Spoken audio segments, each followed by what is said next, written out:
فرزند زہرا یہ حالات برے ہیں۔ کاشانۂ بصیرت ایک ایسا مکمل یوٹیوب چینل جس پر محروم بصارت کے لیے بالخصوص اور تمام افراد کے لیے بالعموم سینکڑوں کی تعداد میں اسلامی کتب دستیاب ہیں۔ لہذا گزارش ہے کہ آپ اپنی ذمہ داری نبھاتے ہوئے کاشانۂ بصیرت کو سبسکرائب کرنے کے ساتھ ساتھ بیل آئیکن کو پریس کیجیے تاکہ آپ علم کے حصول کے ساتھ ساتھ مذہب اہل بیت کی اشاعت میں بھی اہم کردار ادا کرتے رہیں۔ کاشانۂ بصیرت، کاشانۂ بصیرت، کاشانۂ بصیرت۔ فرزند زہرا یہ حالات برے ہیں۔ محترم و معزز سامعین، کتاب فاطمہ فاطمہ ہے کہ دوسرے حصے کا جو پہلا چیپٹر ہے، اس کا دوسرا سب ٹائٹل ہے نمود انقلاب۔ قریش عرب کا سب سے بڑا قبیلہ ہے۔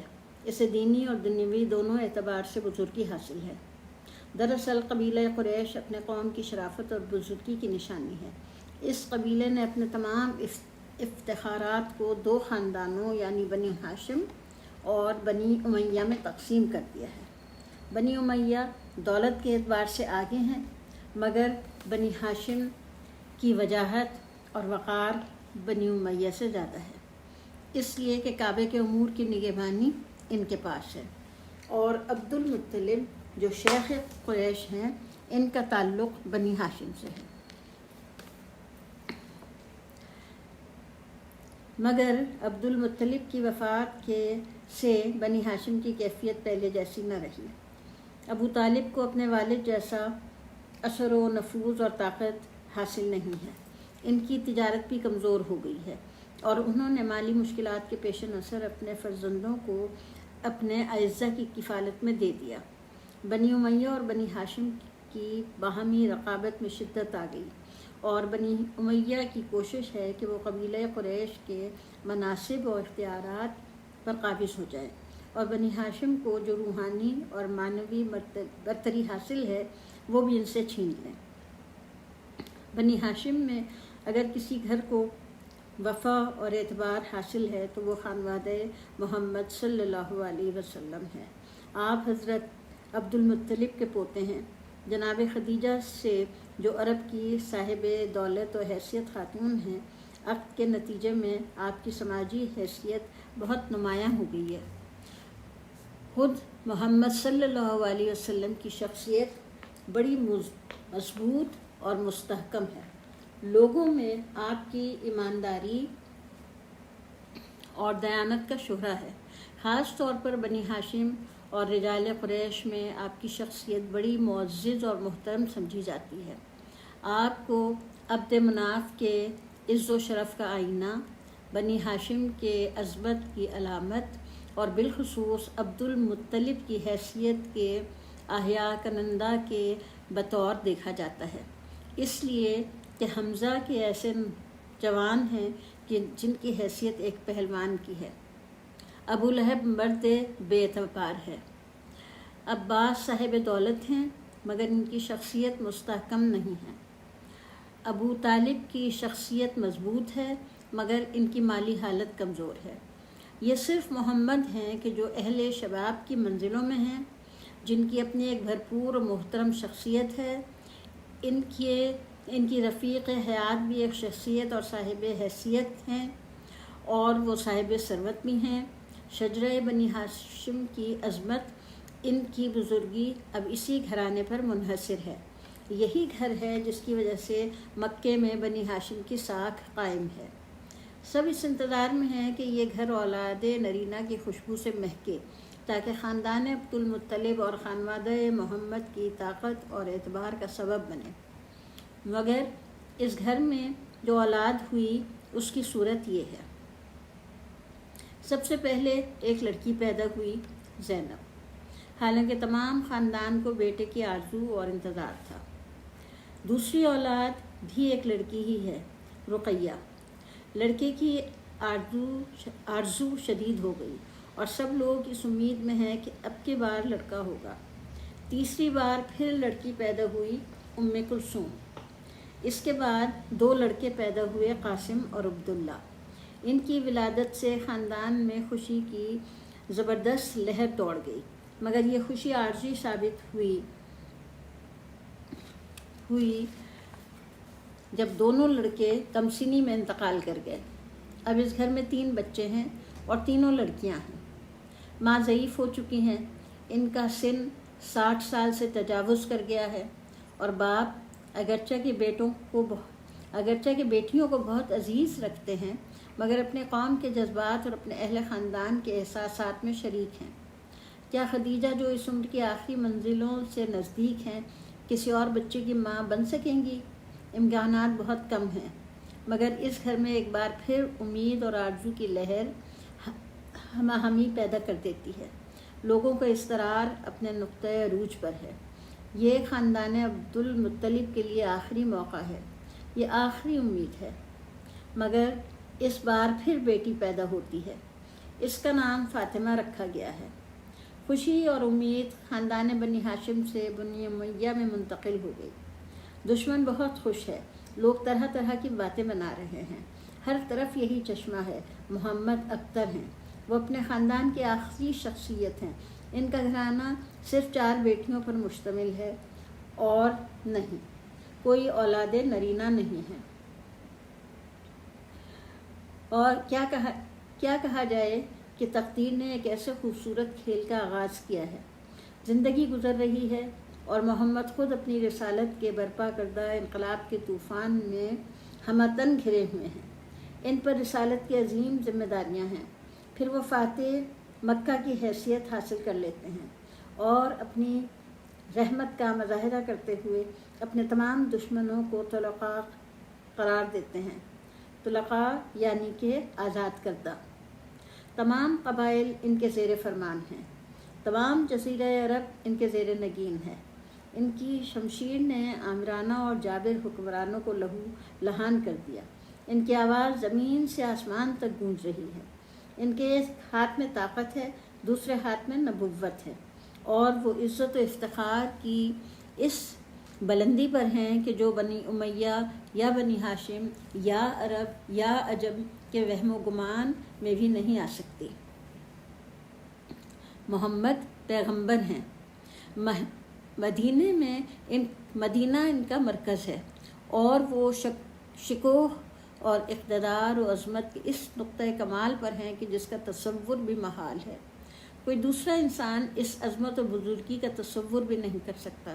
یہ وہ شجر مبارکہ ہے جس کا تعلق عبد مناف بنی ہاشم یا عبد المطلب سے نہیں ہے، بلکہ یہ شجر نور ہے۔ یہ وہ درخت ہے جو نور سے اگا ہے۔ اس کی نمود غار حرا میں ہوئی ہے۔ اس کا نور صحرا کے ایک کنارے سے دوسرے کنارے تک، بلکہ افق سے افق تک تمام روئے زمین پر چھایا ہوا ہے، بلکہ یہ نور وقت کی تمام طوالت پر محیط ہے۔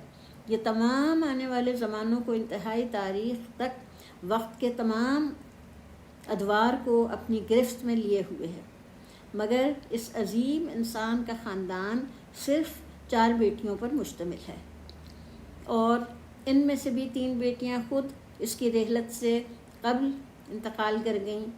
اب اس کی کل بضاعت صرف ایک بیٹی ہے، سب سے چھوٹی بیٹی فاطمہ۔ اگلا سب ٹائٹل ہے فاطمہ۔ فاطمہ تنہا وارث ہیں اپنے خاندان کے تمام افتخارات کی، اس تمام بزرگی اور عز و شرف کی جس کی بنیاد خاک و خون یا دولت نہیں ہے، بلکہ جو خود آفریدہ وحی ہے۔ یہ وہ وراثت ہے جس کا تصور قرآن نے پیش کیا ہے۔ اس کا تعلق رنگ و نسل یا مال و دولت سے نہیں ہے، بلکہ اس کا تعلق اس انقلابی پیغام سے ہے جو ایمان و جہاد اور تبدیلی فکر و نظر کا پیغام ہے۔ اس پیغام نے زندگی کی قدریں بدل دیں، مادیت کی پستی کو روحانیت کی بلندی سے تبدیل کر دیا۔ اب حضرت محمد صلی اللہ علیہ وسلم کی شخصیت صرف بنی عبد المطلب یا عبد مناف تک محدود نہیں، اب ان کا تعلق محض قریش یا عرب سے نہیں، بلکہ اب وہ ان سطحی چیزوں سے بہت بلند ہو چکے ہیں۔ وہ تاریخ انسانیت میں ایک علامت ہیں، تمام انسانیت اور انسانیت کی بلند اقدار کے وارث ہیں۔ وہ وارث ابراہیم ہیں، وارث نوح ہیں، وہ موسیٰ ہیں اور وارث عیسیٰ ہیں، اور اس عظیم وراثت کی تنہا وارث ان کی بیٹی ہیں۔ انا اعطیناک الکوثر، اے ہمارے حبیب ہم نے تجھے کوثر عطا کی ہے، بس اپنے پروردگار کی نماز ادا کر اور قربانی دے، بے شک تیرا دشمن ابتر ہے۔ ہاں دشمن رسول ابتر ہے، اپنے 10 بیٹوں کے باوجود ابتر اور دم بریدہ ہے، اس کی نسل منقطع کر دی گئی ہے۔ اللہ نے اپنے حبیب کو کوثر عطا کیا ہے، اسے فاطمہ جیسی بیٹی سے نوازا ہے۔ اس طرح دنیا میں ایک عظیم فکری اور روحانی انقلاب کی بنیاد رکھی گئی ہے۔ اب اپنے باپ کی عظیم انقلابی وراثت کی تنہا وارث ایک بیٹی ہے۔ یہ بیٹی اپنے خاندان کے تمام عز و شرف کی وارث ہے۔ اس کے ذریعے اس عظیم خاندان کا تسلسل جاری ہے، جس کا سلسلہ حضرت آدم سے شروع ہوتا ہے اور جو انسانی حریت، عظمت اور آزادی کے تمام عظیم رہبروں کے سلسلے سے گزرتا ہوا حضرت ابراہیم تک پہنچتا ہے، اور پھر حضرت ابراہیم کی عظیم شخصیت کے بعد حضرت موسیٰ اور حضرت عیسیٰ کو خود میں شریک کرتے ہوئے حضرت محمد صلی اللہ علیہ وسلم تک آتا ہے۔ یہ انسانیت کا خاندان ہے، یہ انسانی عز و شرف، حرمت اور عظمت کا خاندان ہے، یہ عدل الہی کی زنجیر ہے، یہ سچائی اور حقیقت کا شجرہ ہے، اور اس زنجیر کی آخری کڑی فاطمہ ہے۔ فاطمہ جو اس خاندان کی سب سے آخری اولاد ہیں، جو خاندان بیٹے کا منتظر تھا۔ محمد خوب جانتے ہیں کہ کاتب تقدیر نے ان کے لیے کیا مقدر کیا ہے، اور فاطمہ بھی اپنی عزت اور اپنی ذمہ داریوں سے پوری طرح باخبر ہیں۔ ہاں، اس مکتب فکر میں ہمیں اس طرح کا فکری انقلاب رونما ہوتا ہے۔ اس مذہب میں عورت کو اسی طرح آزادی اور حرمت عطا کی جاتی ہے۔ کیا یہ مذہب ابراہیم نہیں ہے؟ اور کیا یہ دونوں باپ اور بیٹی وارثان ابراہیم نہیں ہیں؟ کسی انسان کو یہ حق نہیں ہے کہ وہ مسجد کے اندر دفن ہو سکے۔ روئے زمین کی تمام مسجدوں میں سب سے افضل مسجد حرام ہے، خانہ کعبہ، جو خدا کا گھر ہے، جو خدا کا حرم بھی ہے اور حریم بھی ہے، جس کی طرف رخ کر کے سجدے کیے جاتے ہیں۔ یہ تمام نمازیوں کا قبلہ ہے۔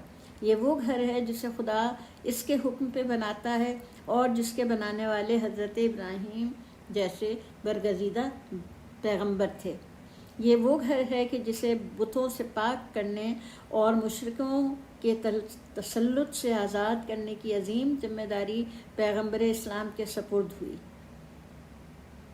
اور فتح مکہ ان جناب کا کارنامہ سمجھا جاتا ہے۔ اس فتح کے نتیجے میں کعبہ یعنی خانہ آزاد صحیح معنوں میں طواف اور سجدے کے لیے آزاد ہو سکا۔ تاریخ میں جو بزرگ پیغمبر گزرے ہیں، سبھی اس گھر کے خدمت گزار رہے۔ اس کے باوجود کسی پیغمبر کو یہ حق نہیں دیا گیا کہ وہ خانہ کعبہ میں دفن ہو سکے۔ ابراہیم اس گھر کے بانی ہیں، لیکن ان کا مدفن یہاں نہیں ہے، اور پیغمبر اسلام اس گھر کے آزاد کنندہ ہیں، مگر ان کو بتوں کے تسلط سے آزاد کرانے والے ہیں، لیکن ان کا مدفن بھی یہاں نہیں ہے۔ تمام انسانی تاریخ میں یہ شرف صرف ایک ہستی کو حاصل ہو سکا۔ خدائے اسلام نے تمام نوع بشر میں صرف ایک ہستی کو چنا جو خالص اس کے گھر یعنی کعبہ میں دفن ہوئی ہے، اور یہ ہستی کس کی ہے اور وہ کون ہے؟ ایک عورت، ایک کنیز، یعنی جناب ہاجرہ۔ خدا نے ابراہیم کو یہی حکم دیا تھا کہ انسانوں کے سب سے بڑی عبادت گاہ کعبہ ہاجرہ کے گھر سے متصل بنا دیا جائے، تاکہ بشریت ہمیشہ خانہ کعبہ کے طواف کے ساتھ بیت ہاجرہ کے گرد بھی طواف کرے۔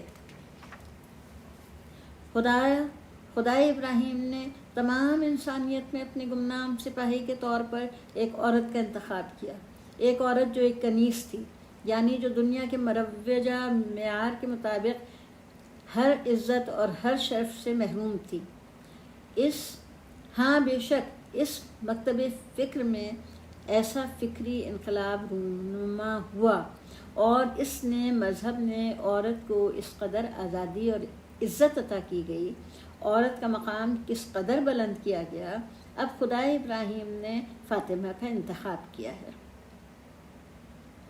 فاطمہ کے توسط سے وہ فکری انقلاب برپا ہوا کہ اب بیٹے کی جگہ بیٹی اپنے خاندان کو عزت و بزرگی کی وارث قرار پائی ہے۔ اپنے خاندان کی تمام قدروں کا تحفظ کرنے والی اور اپنے آباء و اجداد کے نام کو دوام بخشنے والی ہستی بیٹی ہے۔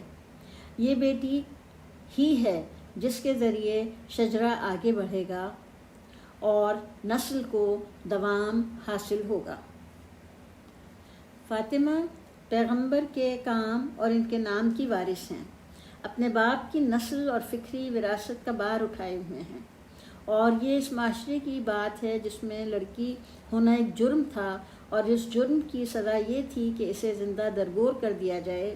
یہ اس ماحول کی بات ہے جب باپ بیٹی کو باعث ننگ سمجھتا تھا اور اس کے نزدیک بہترین داماد قبر ہوتی تھی۔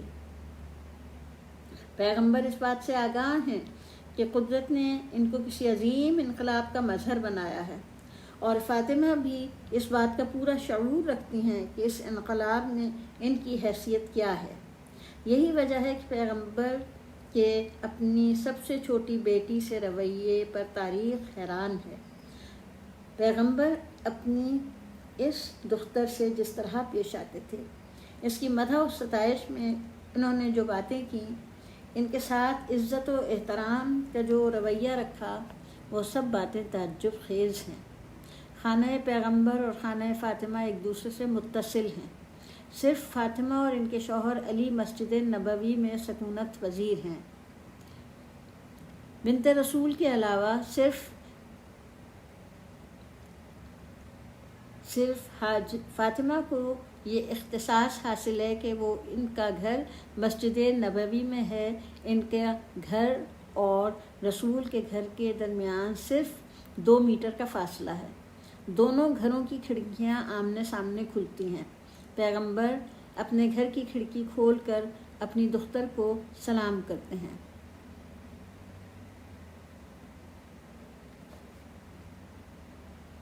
جب کبھی پیغمبر سفر پر روانہ ہو جاتے ہیں تو خانہ فاطمہ میں جا کر بیٹی کو خدا حافظ کہتے ہیں۔ فاطمہ وہ آخری ہستی ہیں جس سے حضور سفر پر جاتے وقت ودا ہوتے، اور جب آپ سفر سے واپس تشریف لاتے تو سب سے پہلے جس ہستی سے ملاقات کرنے جاتے ہیں وہ ہستی بھی فاطمہ ہی کی ہے۔ آپ سب سے پہلے خانہ فاطمہ میں تشریف لے جاتے ہیں اور ان کی مزاج پرسی کرتے ہیں۔ متعدد تاریخی کتب میں یہ درج ہے کہ پیغمبر اپنی بیٹی فاطمہ کے چہرے اور دونوں ہاتھوں کے بوسے لیا کرتے تھے۔ یہ حسن سلوک اور رویہ ایک شفیق اور مہربان باپ کی محبت اور نوازش سے کچھ زیادہ معنویت رکھتا ہے۔ باپ اپنی بیٹی کے ہاتھوں کو چومے اور بیٹی بھی وہ جو سب سے چھوٹی بیٹی ہو۔ یہ محبت کا برتاؤ عرب کے اس ماحول میں صرف ایک ضرب انقلابی کی حیثیت رکھتا تھا، جہاں عورتوں کے ساتھ غیر انسانی سلوک کیا جاتا تھا۔ اسی طرح یہ حقیقت کہ اسلام کے پیغمبر اپنی بیٹی فاطمہ کے دست مبارک کو بوسہ دیتے تھے، تمام بزرگوں، سیاستدانوں، تمام مسلمانوں اور بالخصوص پیغمبر کے اصحاب اور ساتھیوں کی نگاہیں کھولنے کے لیے بہت کافی تھا، تاکہ وہ فاطمہ کی حیثیت اور ان کی عظمت کو پیغمبر کے اس رویے کے حوالے سے پہچان سکیں۔ اس طرح اپنی بیٹی کے ساتھ حضور کا یہ غیر معمولی رویہ تمام انسانوں کو اور ہر عہد کے انسانوں کو یہ سبق دیتا ہے کہ انسان کسی طرح تاریخی عادات و اوہام اور فرسودہ روایتوں سے نجات حاصل کر سکتا ہے۔ یہ انسانوں کو فرسودہ اور غلط عادات اور روایات سے نجات دلا کر اس بات کا سبق دیتا ہے کہ مرد اس تحت جبروت و جباریت اور اس خشونت اور فرعونیت کی بلندی سے نیچے اتریں جو انہوں نے اپنے لیے اختیار کر رکھی ہے، وہ عورتوں کے برابر کھڑے ہوں، اور اس طرح یہ عمل پیغمبر کے اس بات کا سبق دے رہا، پیغمبر معاف کیجیے گا، اور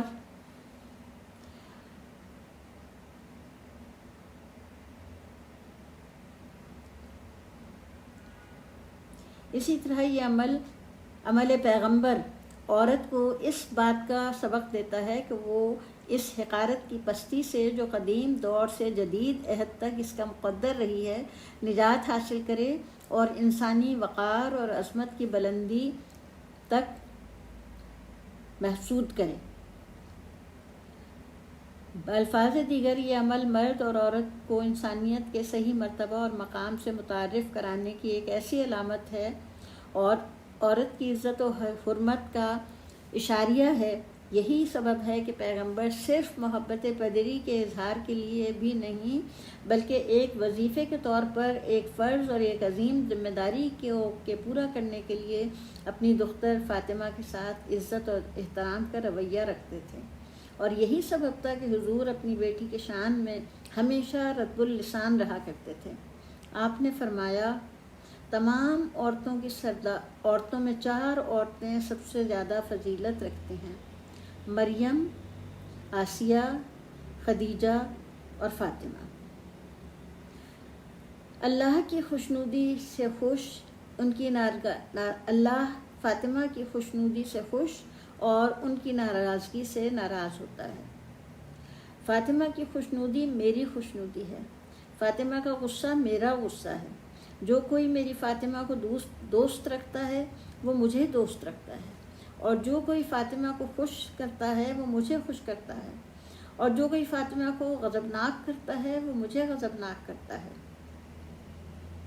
فاطمہ میرا پارہ تن ہے، جس نے اسے اذیت دی اس نے مجھے اذیت دی، اور جس نے مجھے اذیت دی اس نے خدا کو ناراض کیا۔ یہ سب تکرار آخر کس لیے ہے؟ کس لیے پیغمبر نے یہ اسرار اپنی سب سے چھوٹی بیٹی کی مدح و ستائش میں اس قدر حدیث ارشاد فرمائی؟ یہ تکرار، یہ اصرار، یہ اہتمام آخر کس لیے تھا؟ آخر کس لیے پیغمبر لوگوں کے سامنے ان کی مدح و ستائش فرماتے تھے؟ آپ کیوں یہ چاہتے تھے کہ تمام مسلمانوں کو اپنی اس بیٹی سے اپنی غیر معمولی محبت اور تعلق سے آگاہ کریں، اور پھر آخر حضور فاطمہ کی خوشنودی اور ان کی ناراضگی کا ذکر کیوں کرتے تھے؟ کیوں بار بار ان کے بارے میں اذیت دینے اور آزردہ کرنے کی طرف اشارہ کیا کرتے تھے؟ خشم و خوشنودگی اور آزردگی کے کلمات پر پیغمبر نے آخر اتنا زور کیوں دیا؟ ان سوالوں کا جواب اگرچہ بہت حساس اور جذباتی مسئلہ ہے، لیکن تاریخ میں یہ جواب صاف اور روشن ہے۔ تاریخ نے ان تمام سوالوں کا جواب دیا ہے، اور حضور کے بعد فاطمہ نے جو زندگی کے مختصر سے دن گزارے ہیں، ان دنوں کے واقعات پیغمبر کے تمام مستقبل کے اندیشوں کو آشکار کر دیتے ہیں۔ ابیہا تاریخ نہ صرف یہ کہ ہمیشہ بزرگوں کی بابت گفتگو کرتی ہے، بلکہ تاریخ کا موضوع توجہ بھی محض بزرگ ہستیاں ہی ہوتی ہیں۔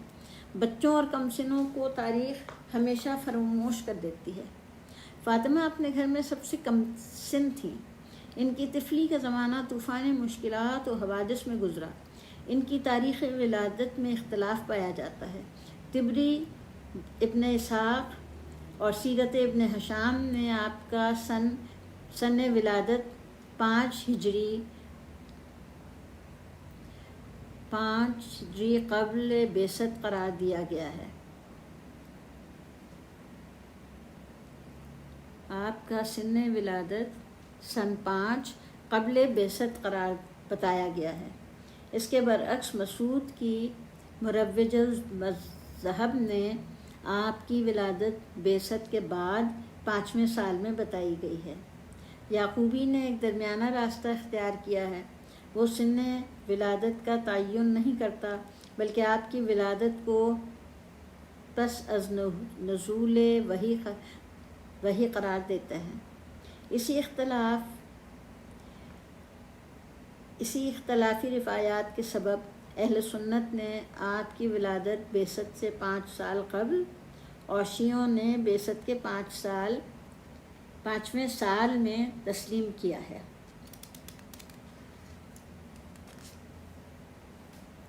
لیکن ہم ان اختلافی مباحث سے قطع نظر کر کے ان کو محققین کے لیے چھوڑ دیتے ہیں۔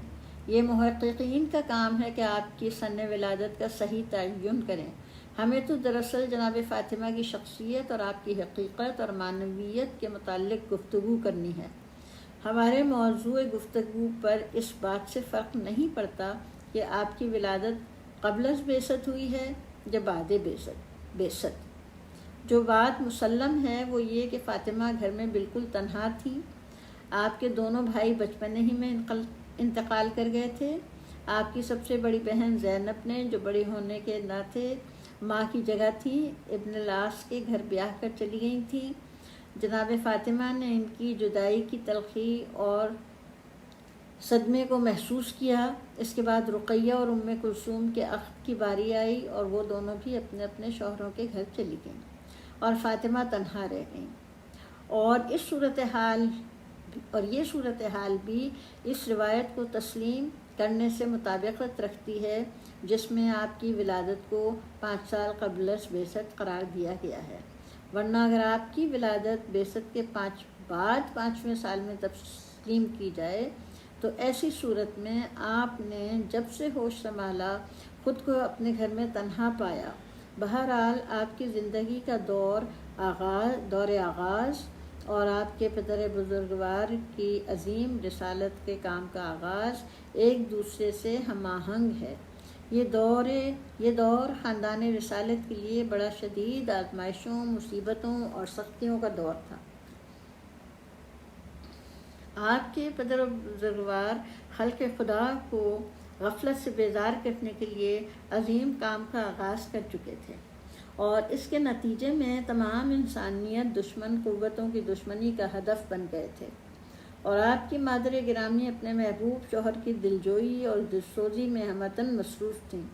اس صورتحال میں فاطمہ کو جو زندگی کا پہلا تجربہ ہوا وہ رنج و اندوہ کا تجربہ تھا، اور آپ نے بچپن ہی سے زندگی کو ایک شدید آزمائش کے طور پر محسوس کیا۔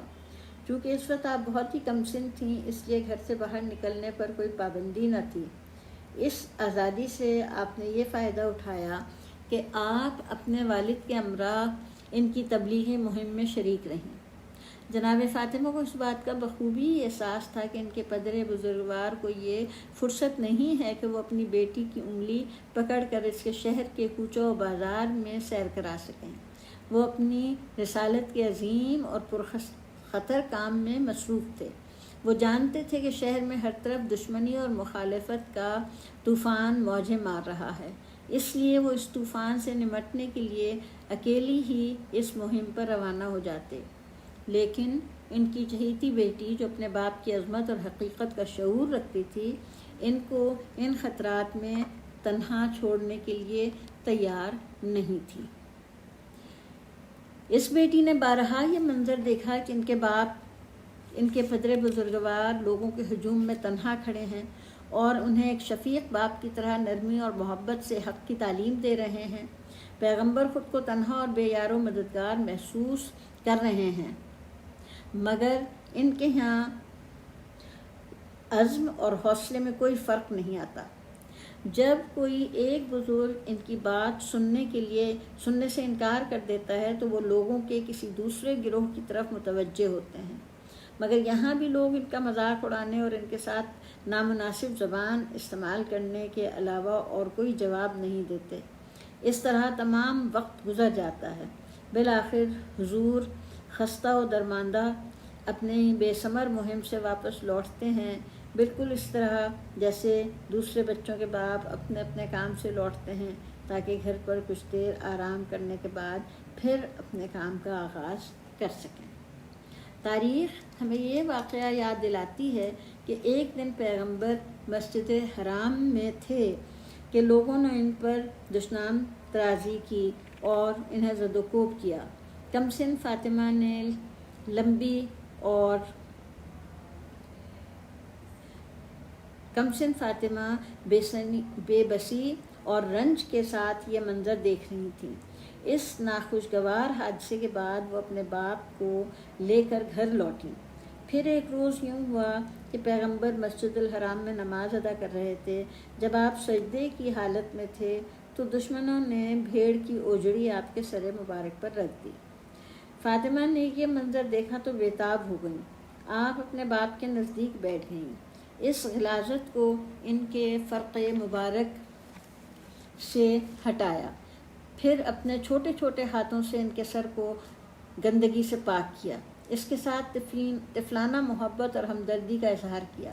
پھر آپ کا اپنے پدر بزرگوار کے ساتھ لے کر گھر کی طرف پلٹیں۔ لوگ اس لاغر اندام اور کمزور و نحیف بچی کو ہمیشہ اپنے عظیم المرتبت باپ کی تنہائی کا رفیق اور مونس و غمخوار پاتے تھے۔ وہ دیکھتے تھے کہ کس طرح یہ معصوم اور کمسن بچی اپنے باپ سے محبت کرتی ہے، ان کو ہر طرح آرام پہنچانے کی کوشش کرتی ہے اور اپنے باپ کو مصیبت اور رنج سے نجات دلانے کے لیے ہمتاً مصروف رہتی ہے۔ وہ اپنی باتوں سے، اپنے طور طریقوں سے اور اپنی معصومانہ محبت سے اپنے باپ کو تسلی اور تسکین دیتی ہیں، ہر طرح ان کے دکھ درد بانٹنے میں مصروف رہتی ہیں۔ ایک چھوٹی سی بچی کا اپنے باپ کے ساتھ یہ بے مثال رویہ دیکھ کر لوگ کہنے لگے کہ یہ بیٹی صرف بیٹی ہی نہیں ہے بلکہ یہ اپنے باپ کے ساتھ ماں کا سا برتاؤ کرتی ہے۔ یہ ہے ام ابیہا، یہ ام ابیہا ہے۔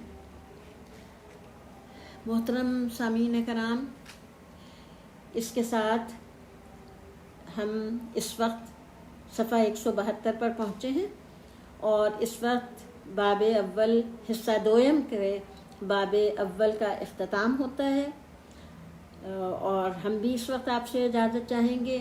آپ کو یاد دلاتی چلوں کہ میں نگہت رضا آپ کے ساتھ مل کر یہ مطالعہ کر رہی ہوں اور یہ پیشکش آپ کے لیے کاشان بصیرت کی جانب سے ہے۔ یہ تصنیف ہے ڈاکٹر فاطمہ نام ہے اس کتاب کا، اس کے مصنف ہیں ڈاکٹر علی شریعتی اور اس کا ترجمہ کیا ہے پروفیسر سردار نقوی صاحب نے۔ تو اب اس کے ساتھ مجھے اجازت دیجیے، انشاءاللہ اگلی نشست میں پھر جلد ہی آپ سے ملیں گے۔ تب تک کے لیے خدا حافظ، اللہ حافظ و ناصر۔